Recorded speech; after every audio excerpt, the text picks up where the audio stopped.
But I want to start with this idea that it's good to take care of yourself also in the practice of bhakti. Often I find people neglect this. Maybe they feel they're not worthy enough, they're not good enough, and they should serve other things, outside things. And also they're trying to serve God and serve their teacher, serve other devotees. And it's generally regarded to be, if we're living in a material life, it's all temporary, material duality, birth and death, day and night, heat and cold. So in the general consideration of material life, there's no special glory, you could say, or importance of, serving this material body. It's not particularly glorious to serve the material body, especially your own, helping each other. It's just the natural course of things. You should take care of yourself. But in bhakti, there's a special consideration. Anything that is related to Krishna's service, you should have affection for, respect for, and desire to care for it. So when you offer this body in the service of God, that body becomes the vessel or instrument for his service, the vessel and the instrument. That's called tadiya, something related to Krishna or related to Krishna's service, something related to God's service. At that time, then special care should be given to that body because it becomes holy. The body is naturally, sacred because it's transformation of the energy of God. And so all life is sacred. We honor all life. We respect all life. As we advance in spiritual life, we see all beings with equal vision and learn to honor and respect, not to harm.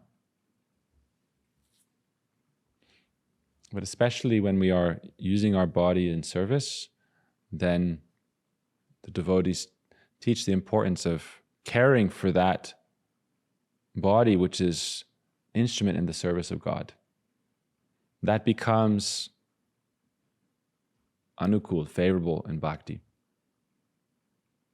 This is a hard thing for people to do because we feel, especially when we're in the stage of growth, in the beginning of bhakti, we have often many what's called anarthas, kind of like unwanted things in our consciousness and in our heart. And we associate ourselves with those as if they are really ourselves, but they're not. All right? I am not my body, I am not my mind, I am not my bad desires even. I am not my lust, I am not my anger, I am not my greed. There's a great freedom in that understanding. So you can care for the body and have respect for the body while also understanding that it is not your essential self. It's a externalization of the conscious will to engage with the external world. It's a manifestation of consciousness and will to engage with the world. And in general course of life, we're using our body to enjoy this world, which is temporary. And we have the false attachment to the body and the mind as the real self. It's called dehatma buddhi. Thinking that I am this material body.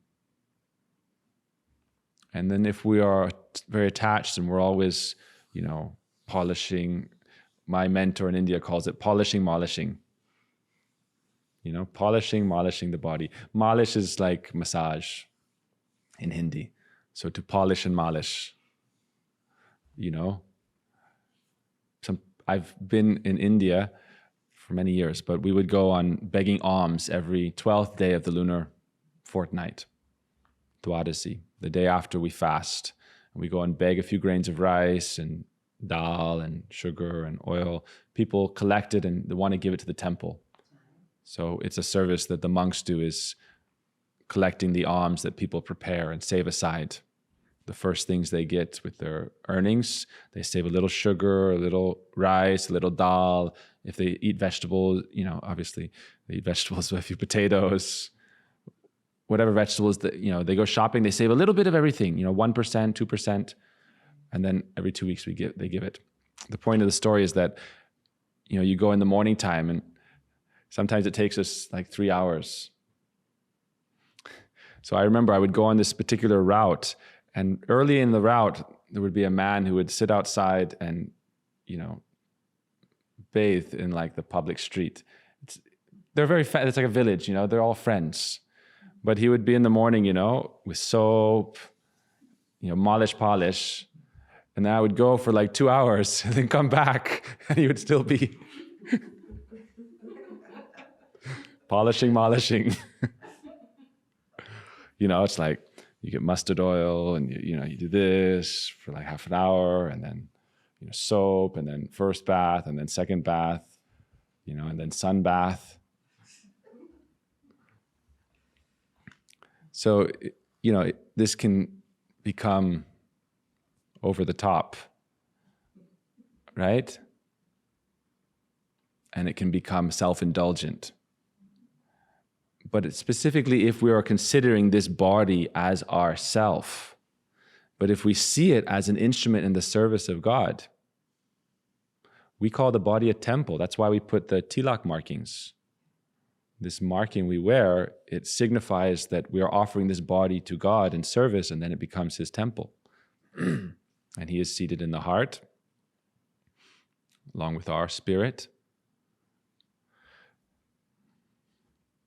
In the beginning of the Gita, Krishna talks about the distinction between the soul and the body. And he says the body is material, the body is born, the body dies, but the spirit is eternal.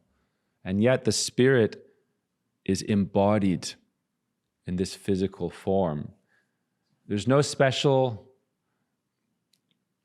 glory to maintaining the material body if you're not thinking of it as the temple of God and the service of God. It's the regular course of life. It's not good or bad. Okay? Neither good or bad. It's just normal. Taking care of yourself. Some people for 2-3 hours in the morning, some people for 10 minutes, half an hour, whatever it is. But there's a special thing that when you offer yourself to God, at that time, the care for your body becomes a service. Not only is it something good to do, but it becomes something that is actually glorious to do. It becomes glorious. At that time, putting oil in your hair is bhakti. Right? Why? Because Krishna doesn't want to see a dry scalp. Right?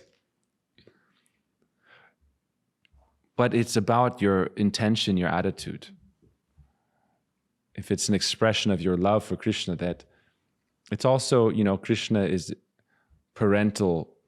He has a parental affection for his devotees. It's called Vatsalya. And so a parent doesn't want to see their children unhealthy, sick, and they will care for them. At a certain point, the parent also wants to see the child is able to care for themselves. Because otherwise you're always worried, right? When your kid's young, it's a fearsome condition, because at any moment, like anything, infant it's like they're living in a minefield. So many things that can hurt them, right? The socket, in the kitchen, so many things that are just, the world is filled with danger. And so it's the same thing when we're in our infancy in spiritual life. There's danger at every step. And so God and his devotees, through his devotees, he's especially concerned for our welfare. But gradually he wants us to have some safety by our own rational intelligence. What was your question? No, there was just saying Hare Krishna from Serve Love Kitchen. Oh, Jai Shri Radhe. We are being joined from Radharani's kitchen. Not even down the street, down the path. So I hope you are very well there. Take care of your bodies in service. There's a few, self-care means take care of your spirit also. Take care of your mental health also. And don't consider it to be your intrinsic self, but it's the tool that the self is using. And what do you want to do in your life? But if you've developed that desire to serve God, then this body also becomes a temple. And just like you care for the temple and clean the temple, you should care for the body, clean the body. In the appropriate amount, yukta vairagya. Rupa Goswami focused on this term called yukta vairagya. Vairagya means renunciation, but yukta means appropriate, measured renunciation. That means measured detachment. Extreme detachment is a form of selfishness also. Because you're thinking, well, this body is not for any particular service, just myself, just me, and I'm lazy and I don't want to take care of myself. But if you think, no, this body is a vessel for God's service, an instrument for God's service, then that body should be kept honed, should be kept healthy. Not only the body, but then the mind. And understanding that it's distinct from your intrinsic self, then you cannot be so attached to it and identify with it. And then you can think, okay, it needs this vitamin, it needs this mineral, it needs this exercise, as much as needed, not overindulgent. This is not direct bhakti, but it's taking care of a temple bhakti, right? So Krishna does not want his devotees to be unhealthy and sick. We have to deal with these things in life. Sometimes we will be sick. Ultimately, this material body will be given up, and then a youthful body will be given again. And in the course of that transformation, as our mood of pure love awakens, then we will receive a body that is the best instrument for the expression of divine love. Does that make sense? So as our mood manifests fully, then we'll receive that body that is the perfected form, the best instrument for the expression of the soul's innate love for God in a relationship which is full of ecstasy.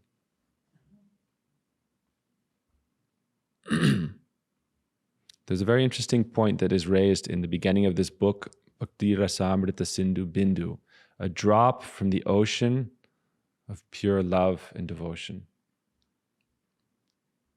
A drop from the ocean of pure love and devotion. Bhakti Rasamrita Sindhu Bindu.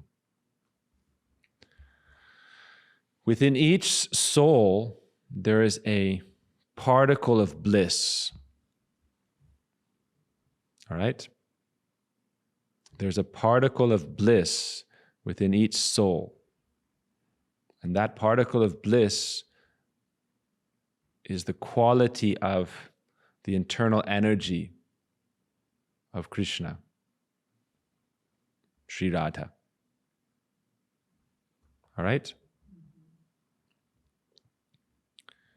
And the process of bhakti, the practices we perform, is the method to realize that particle of bliss and then connect in the offering of it to the infinite bliss and enter into the divine play with God, with Krishna, and with his beloved Shri Radha, and with their transcendental realm and a family.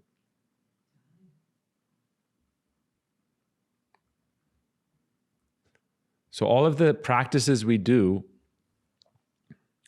are meant to activate that particle of bliss within us in an offering of love. Because that particle of bliss is transcendental, it's not material, but it has its function, a purpose. Everything has a purpose, or a function, or a nature. The book's purpose is to give information to be read. So everything has a function, a purpose. So that particle of bliss that is in our soul also has a function. What is the function of our particle of bliss? The particle of bliss, don't think it as a limited thing. But because the soul is a finite particle of consciousness, within that essential nature of the soul, our Vishwanath Chakravarti Thakur says there's that particle of bliss, Ananda Kan. Kan means it's like a subatomic principle, but on the spiritual level.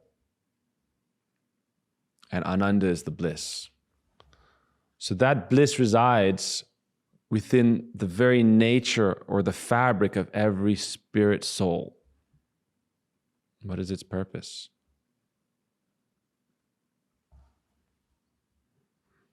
Its purpose is, bliss is something that is given or offered.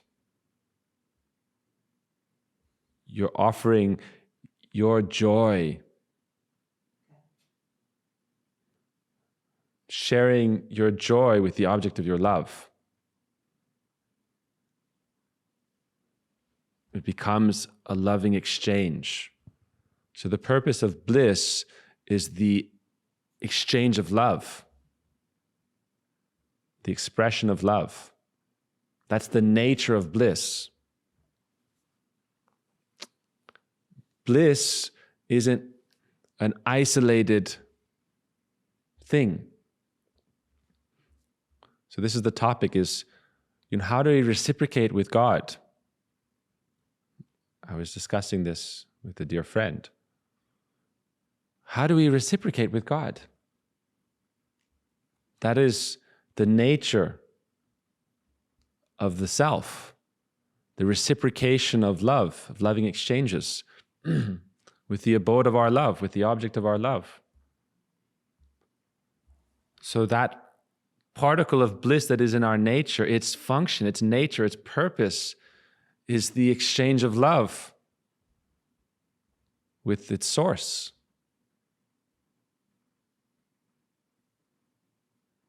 We describe it sometimes like offering a candle to the sun. What is the purpose of offering a candle to the sun? The sun is so much more light than the candle. The sun needs the candlelight. The candlelight is not illuminating the sun. So our particle of bliss is not making God blissful. However, it's enhancing the sweetness. It's His nature is also in that exchange of love with us. And so He is also happy and fulfilled in both being the abode of love, the object of our love, but also reciprocating with us in love. So all of these teachings are giving us an aim and a process. But when we are entering that actual state of bliss in a relationship of love, you no longer need the textbook. You're no longer focused on the textbook. You've transcended it. You've incorporated it in your very being. Krishna in Vrindavan, in the morning time, they're not discussing how to develop love of God. they're in the exchange of perfected experience of love in all different flavors, in all different mellows. In the back quote of this book, it talks about this. So that particle of bliss is not static. It's ecstatic. That's why bliss is called ecstasy. It's ecstatic. It's dynamic. People think, but if I'm in Vrindavan, will it be as exciting as this world? In this world, I can do so many different things. I can get a job. I can work really hard. I can raise a family. I can, pay taxes. I can go shopping. I can be stuck in traffic or be somewhere where there's no traffic and, be stuck in the traffic of my mind. There's so many things, so many varieties of suffering and so many varieties of temporary happiness. But the nature of that particle of bliss that is in our nature, when expressed and fulfilled in its purpose of the relationship of dynamic love, then it expresses itself in so many varieties of ways. And this is all described. The very technical science of this is described. There's like 33 of these rising waves of emotions and these different sanchari bhav and vyabhichari bhav and anubhav and sattvika and vikar. And it all is technical terminology for ecstasy.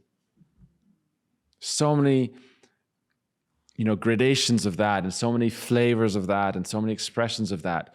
And that is how we reciprocate with God in an ever increasing variegated forms of loving experience. And so we come back to the body, because I want to circle back to this topic. The material body is unconscious. I'm kind of giving you an essence of a few different ideas in this beginning pages of this book, because in general, in our ashram, we are presenting the philosophy of bhakti, helping people study bhakti and practice bhakti to achieve the perfection of life in a loving relationship and an experience of bliss with Krishna or with the Supreme Person. And so we're focusing on those texts that teach us how to progress in bhakti, to realize that state of bliss in an experience of love, and how to study and practice it. Practice is very important, so I'm going to get to that topic also. We'll talk more about practice in a little bit. But we're starting this series, of a course called Bhakti U, which is our educational focus, like an educational institute here, Bhakti University, for students online, for students here in the ashram. Students here in the ashram also become like our teachers or our family. And for students who are interested in participating more, they can also be part of that sense of faculty. How can we distribute the message of bhakti to help people who are suffering and to make people really happy, blissful, beyond the temporary states of happiness, but experiencing that bliss state? I've had people asking me this. I just want to be blissful. They've come and helped us on projects, Someone was checking our roof, how to help fix the roof. And he was talking about the most blissful times he's been in life. And it was always related to service. It was always related to service and a loving exchange. Because that's the truth. That's the nature of our spirit, of our soul. We experience bliss in a loving exchange of service.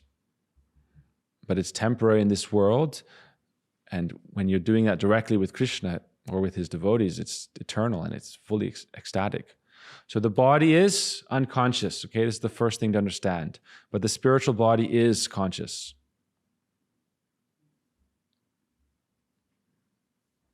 So we're not focusing on putting this material body on a pedestal and worshiping it because it's unconscious. But in this world, people are worshiping the unconscious body right? Does it make sense? But rather than worshiping the unconscious body and mind and the senses, they're all unconscious. Anything I'm focusing on, I'm elaborating on, I'm basing it off scripture and the teachings of realized souls. So it says here, the body, mind, and senses of all conditioned souls are unconscious. So the reason I'm mentioning this, first I'm laying the platform of taking care of your body because it's an instrument for service. Mother Yashoda, Krishna's mother, saved the pot of milk that was boiling over. She had so much affection for it. Why? Because it's related in Krishna's service. And so devotees have great care and affection for anything related in Krishna's service. That's why we worship Tulasi plant, because Krishna says she is my Priya, my beloved, and I will only accept anything offered with Tulasi, and it gives the devotees a very practical way to care for something. Not just, a picture that you can dust. She is a plant. The Bhakti Devi, the goddess of devotion, appears in the form of this plant that you have to water, and not too much and not too little, and give light and heat, but not too little and not too much. She's very sensitive because devotion, as we develop, is very sensitive, and you care for her very nicely. So she is here and we're honoring her. Right? So the body, mind, and senses of the conditioned souls are unconscious. Why are we talking about this? Because of the next sentence. The function of the internal energy cannot manifest in the unconscious body, mind, or speech of conditioned souls.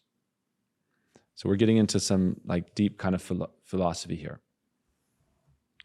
What is the internal energy of Krishna? The internal energy is Radha, the feminine counterwhole of Krishna. And she is considered his internal energy. Use this word, internal energy, these two words, as like a placeholder for something you don't understand or realize. Okay? Anyone here has realized the internal energy of God is Sri Radha? Have we realized that? But the philosophy is there to give us a basis of knowledge, and through the practice, you'll come to realization of it. So just accept the teaching, okay? And then you can practice it and move forward to actually get to the goal, which is beyond that, okay? But the internal energy, in Sanskrit we call it Swarupa Shakti, Krishna's own internal potency. God has potency, power. We call God omnipotent, powerful, right? The most powerful. So his power manifests in different ways. There's the external world and the external energy of God, which manifests the external universe and the worlds, and then the bodies of all souls that are material so that they can engage with the world and fulfill their material desires. But then there's the spiritual nature and his internal energy. It just means it's something more intimate to him, something more close to his heart. All right? The internal potency, something very close and very intimate. And that is the Supreme Goddess Sri Radha. So her nature is pure bliss and pure love for Krishna. And it is that nature of hers that is bhakti. But that bhakti cannot manifest in the unconscious body or the unconscious mind or the unconscious speech. What does it mean for the mind to be unconscious? We're doing this class in the morning time, right? So we have ability to try to comprehend these technical, difficult kind of topics. The body and the mind or the speech are material. The mind and the speech may seem conscious only because of their proximity to the soul. Because the soul is present in the body. As soon as the soul is gone, the body is dead. It is already dead. It's showing the signs of life because of its proximity to life. So bhakti, or that internal energy of Krishna, the goddess Shri Radha, her nature of bliss and love, does not appear on that which is dead or unconscious. So that particle of bliss in our nature, which is the particle of Ananda, which comes from her nature, which is present in every soul, that is something spiritual and transcendental. So it's not material.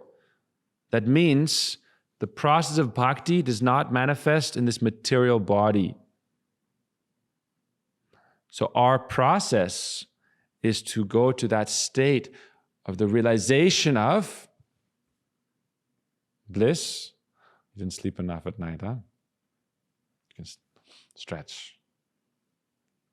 Or Gurudev would see if someone's sleeping in class, he would say, okay, you can stand up. Okay? Because if you're going to sleep, then I'll also go to sleep. I'm also tired.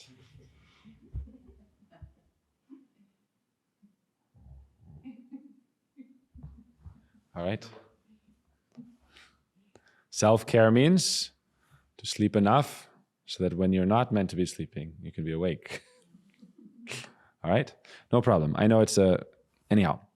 So, it's a very technical thing, and what I try to do in classes is I'm trying to install the software of the teachings of our lineage so that we can then practice with proper understanding and proper motivation so that we can actually get to the goal for which we are doing all of this, right?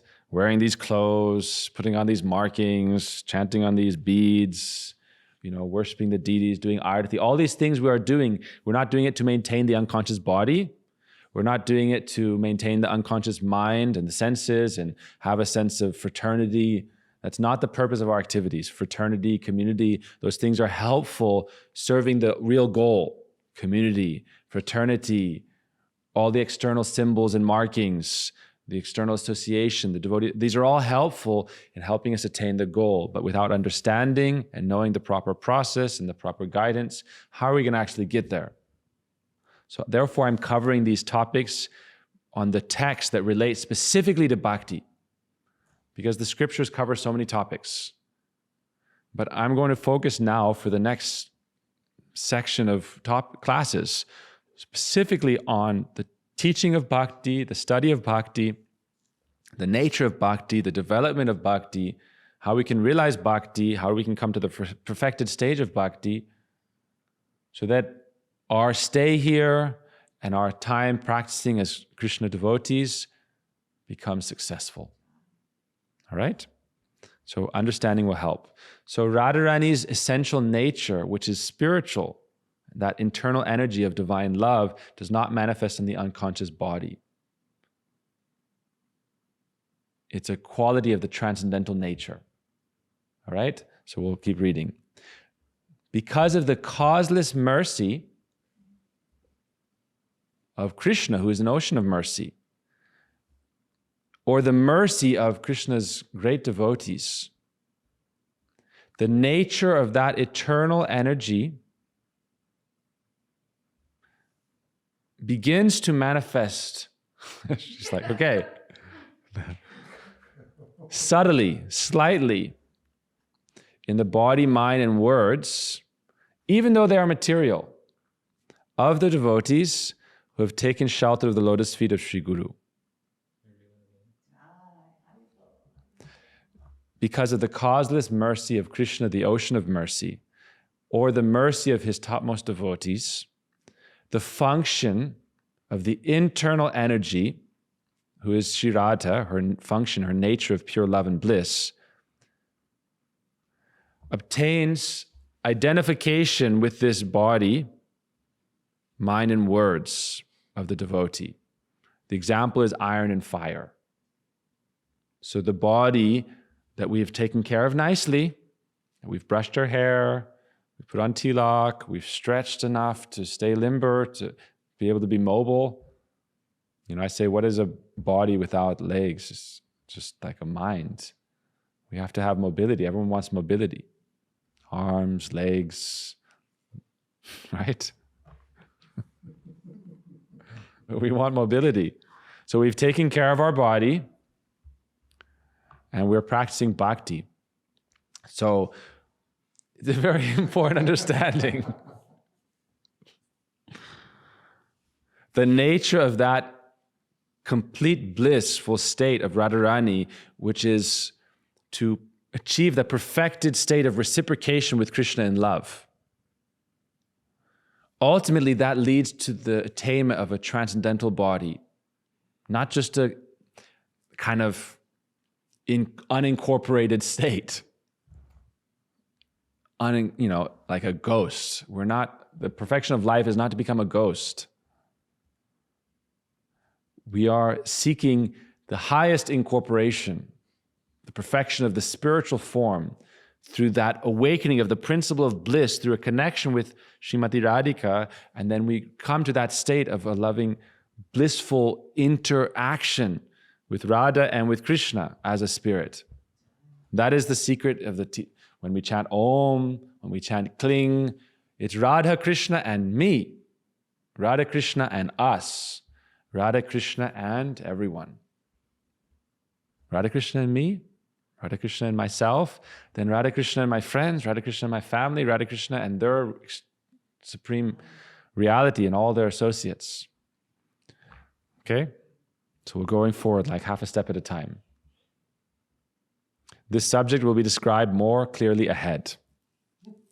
And then the example of iron and fire is given. So when we engage this bhakti in the process of bhakti, that's why it's not just the mental stage.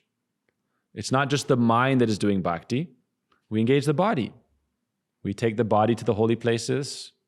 Come along, come along. Right? Because, like in the kitchen, for our Radharani's, servants in the kitchen, maids, madams, and so forth. Misters and madams. Right? You don't want to use dirty pots to cook, right? Does that make sense? When you're cooking in the kitchen, you don't use dirty spoon. It's like, first you wash the pot, right? So the body is an instrument and a vessel, a pot and a spoon. We learn to care for the body, to purify the body, and therefore we say, okay, let's go to Vrindavan, oh dear body. And I'll take you to Vrindavan, and I'll take the dust of the feet of the associates of Krishna on my body and thus purify it. Bhakti in the sadhana stage or the practice stage is a purificatory process. All right? Bhakti in the stage of a practitioner, sadhana stage is a purificatory process. So that the natural function of the internal energy can enter our heart from the associates of Krishna who have pure love, and it awakens our particle of bliss. That's how it's described here, a particle of bliss that is part of our nature. So everything we're doing in our practice stage is to create the perfect environment for the state of bliss to fully manifest and fully blossom. And that is done within this body. This body is therefore a gift for the attainment of perfection. Therefore, it's intelligent to take care of it until it go to the highest stage possible in this body. All right, so with that, you can think, okay, I'll cut my nails, brush my hair. No one here wears nail polish, but if you like, you can put on nail polish.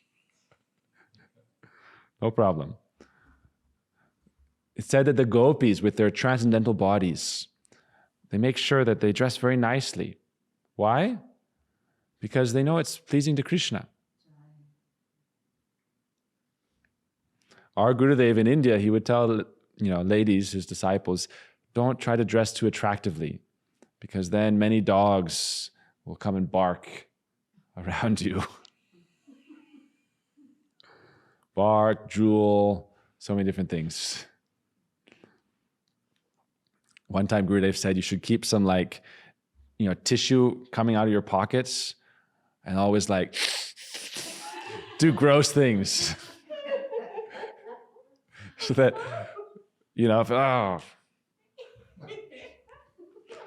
Just pretend, you would say. Like, pretend to blow your nose in the tissue, but don't even do it. And then like put it in your pocket.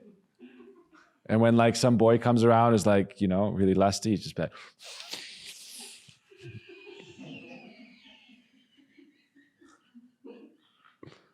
Right? Just pretend. All right?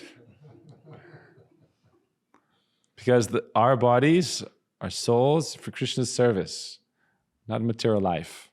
Not for the, trying to gratify the senses of other unconscious materialists. Sleeping consciousness. That's why we say, Jeev Jago, wake up, sleeping soul. Wake up, sleeping soul. Gaura Chandra Bole. Chaitanya Mahaprabhu came, Radha Krishna came to help us wake up.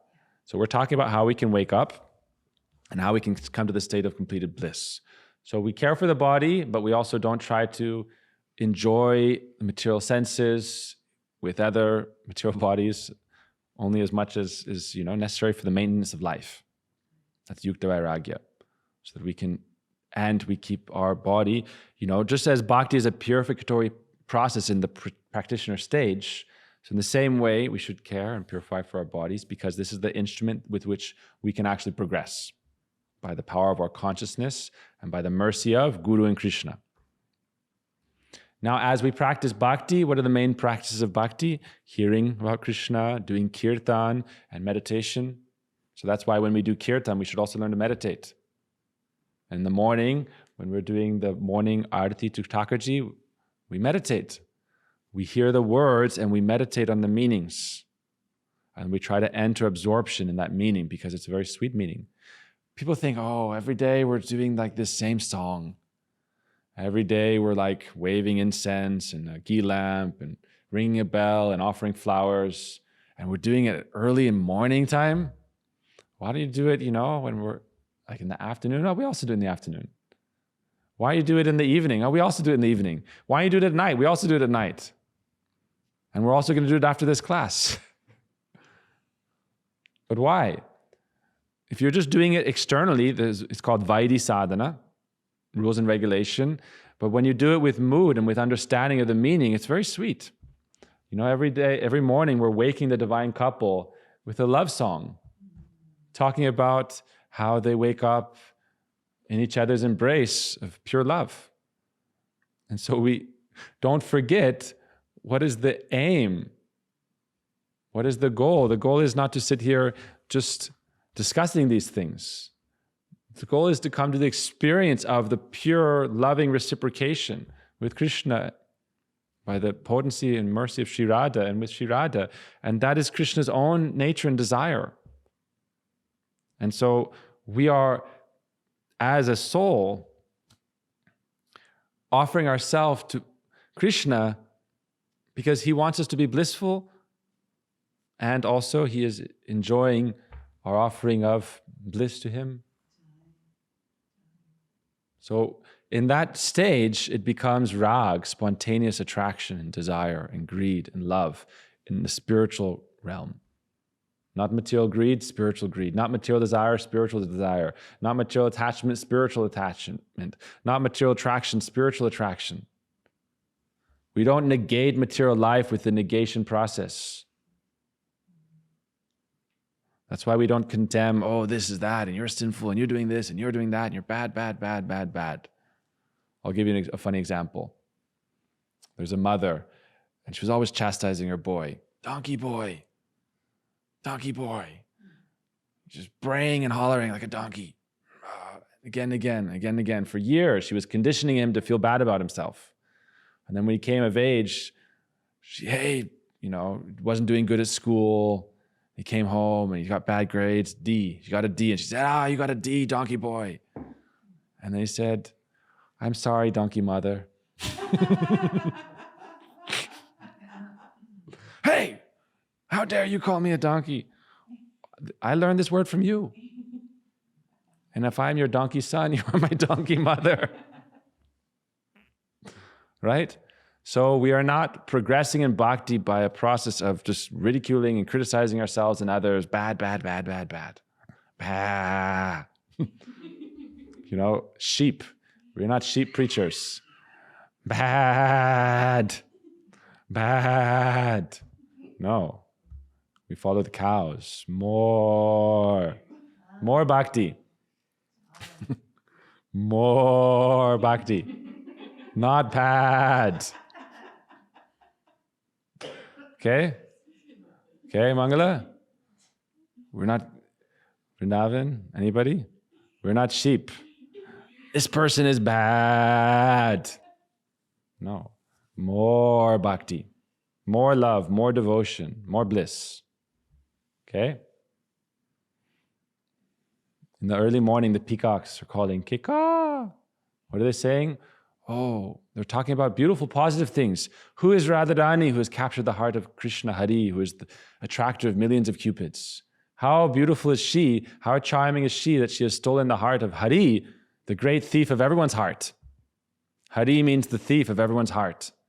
So Hari is a name for Krishna, who means he is so attractive, he's so beautiful, he's so sweet, that he steals everyone's hearts. But who is that Hare? In the Maha Mantra, we say Hare. It's the most repeated word in the Maha Mantra. Okay? Hare.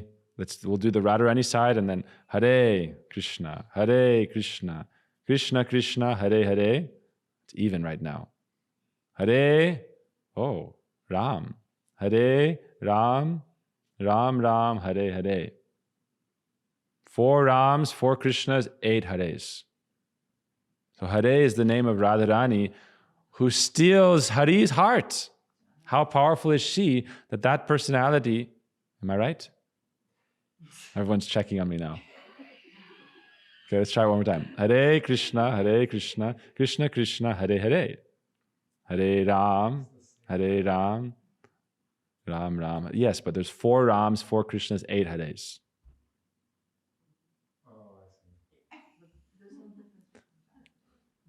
There's difference because the name is different. Otherwise, if there was no difference, it would be just Krishna Krishna or Ram Ram.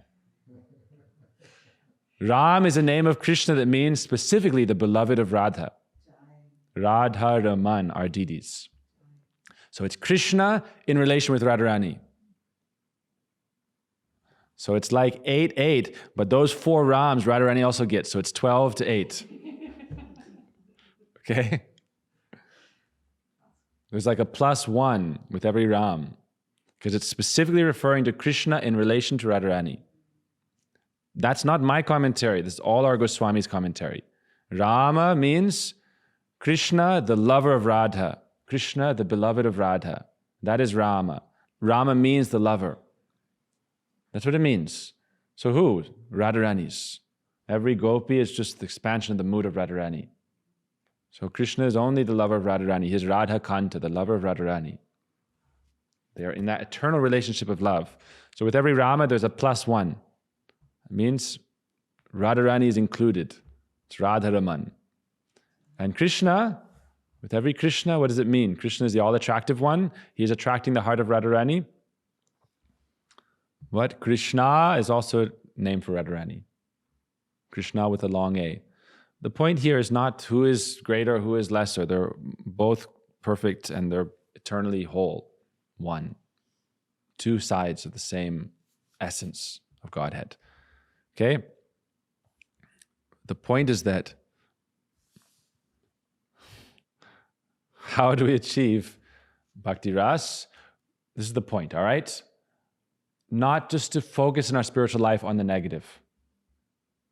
To focus on the positive, but the process is still a purificatory process. There's 2 points to cover for the rest of this, class. Bhakti starts to appear on the material body. It's called like a symptoms of bhakti start to appear. But as the body is, and the mind and the senses are purified. But it's not by our effort only, it's by mercy. That's why it's said, by taking shelter of Guru and Krishna, right? Then that process is expedited. You can, use snail mail. Snail mail means like sending a letter. Nowadays it's called snail mail. Or you can use FedEx, expedited overnight. So surrender to Guru, and in that method, connecting to Krishna is overnight shipment, 1 day delivery, compared to no guarantee if it ever arrives. Right? Because the real guru is someone who is an agent of the special mercy of Radha and Krishna. And so they're there to expedite this process. And ultimately, you have to come through that mechanism to go to the final stage. So you can practice lifetimes and lifetimes and lifetimes without, I'm just, it's just me and God. But we're missing the point then of these books we've been discussing. Madhurya Kadambini, the cloud bank of nectar of pure love, says that our relationship of bliss and the exchange of bliss and reciprocation of bliss with Krishna is not separate from our relation with Radharani, who is the bliss potency. This is the basic understanding, okay? So it's not, there's not just me and God in existence. And also, even when we say me and God, it's Radha and Krishna together. They're not separate. So if you understand God as being Radha and Krishna, then we can say, okay, it's the soul and God. But if you only think of God as Krishna or masculine without Radharani or the divine feminine, then that's not the pure understanding of the scripture. So it's Radharani's nature or potency as the source of all bliss and also the source of all love. And it's her transcendental internal nature that appears within our soul by the potency of her direct expansions, her associates. We'll have to continue this topic tonight because it's a very interesting topic to dive into deeply. What is the nature of Vrindavan? All the associates of Krishna in Vrindavan, not just the cowherd boys, the gopis, the cowherd girls, the parents, but the peacocks, the cuckoos, the grass, the trees, the fruits, the river. Every particle there is divine consciousness exhibiting perfected love in a relationship of pure love. And therefore, it's an expansion of that source of love and that source of bliss. Every particle in the spiritual world is blissful. Every particle in the spiritual world is blissful because that is spirit. Ananda Kan, particles of bliss and consciousness and existence. That is the soul, a particle of existence, consciousness, and bliss. And those have different functions and different states, but we're focusing, the bliss particle is what God is interested in most. Consciousness is interested in bliss, and it exists. The purpose of existence is that experience and exchange of bliss. All right? Purpose of consciousness is not to focus on its existence. I exist forever, and I'm just focusing on that. No. Consciousness is bliss, and it's ecstatic, and it's variety, and it's expansion. And therefore, Radharani's mercy potency appears in this world in the form of her energy flowing through the vessel of Guru, like Krishna's flute, and helps bring jiva souls, spirit souls who are desiring that blissful relationship, those who desire personal relationship with God in love.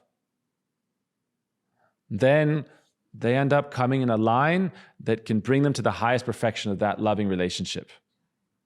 Those who are interested in it, because that's God's mercy. You can get what you want if you earnestly desire and practice the method to achieve it. So those who want a personal loving relationship with God, reciprocation of bliss with God, then his own internal potency, Srimati Radhika, arranges this process, this method to awaken that natural function, that state of bliss, and to then achieve a conscious body.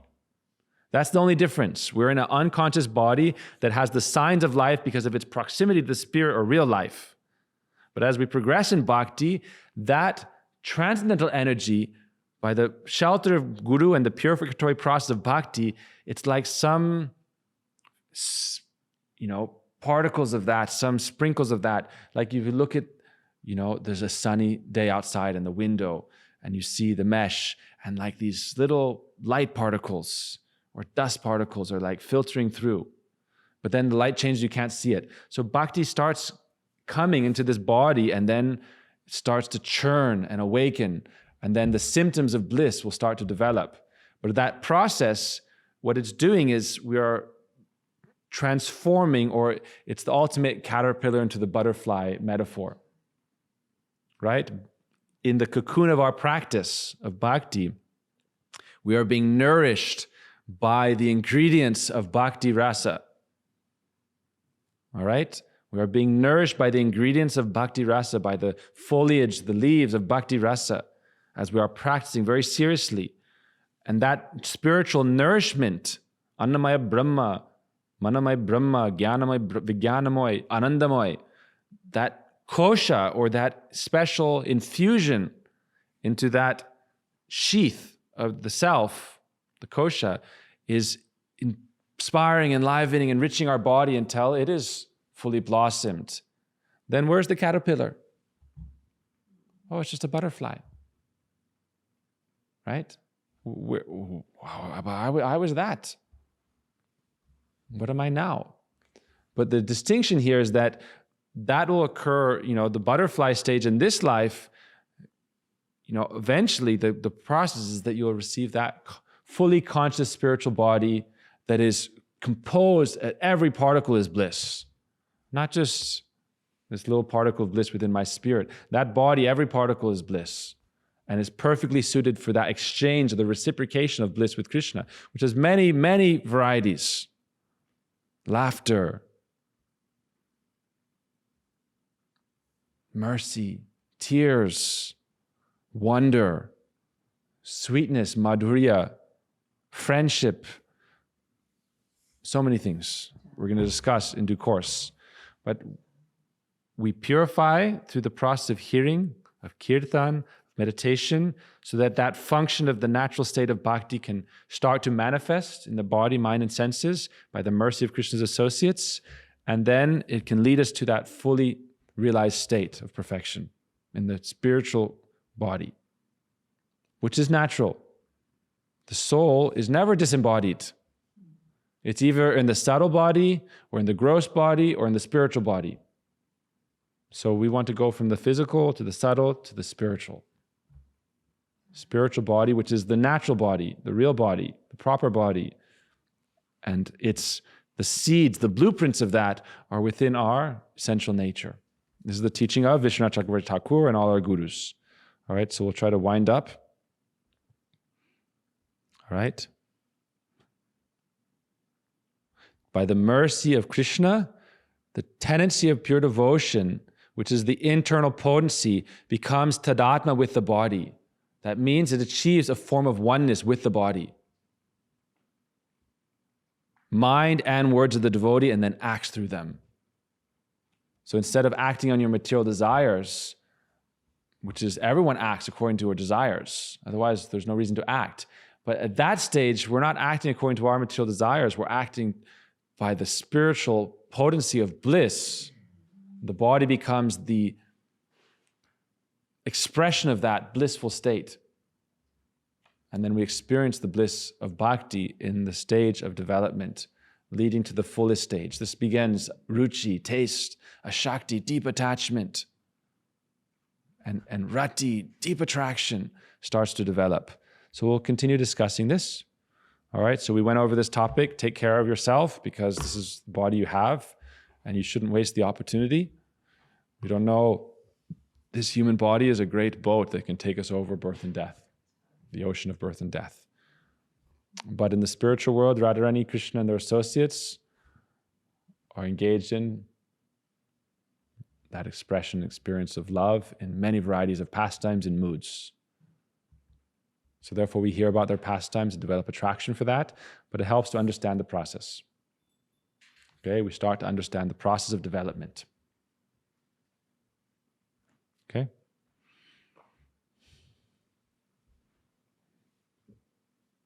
We have more to understand and more to study, but by understanding this, then we can practice with the right understanding, and we can, I want to help people understand the why and the how. Why practice bhakti? How practice bhakti? What is the nature of bhakti? But understand the why, develop greed for it, and then understand the process and how it works. Because if we're able to do that, then we can actually progress steadily, happily towards our goal. Otherwise, we're just spinning our wheels in neutral or maybe in reverse, or just kind of with the steering wheel like stuck in a spin. We're doing spiritual donuts for who knows how many lifetimes. So when we understand the why and the how, then we can actually make forward progress. Doesn't matter how fast then, because if it's one step at a time, if it's 1 mile per hour or 60 miles per hour, we can go forward. So that's why we try to focus and understand these topics. All right? Gaur Premanandi Hari Hari Vo Vanchakalpa Trivishya Kripa Sindhuvevacha Pritanang Pavanebhyo Vaishnavebhyo Namo Namah.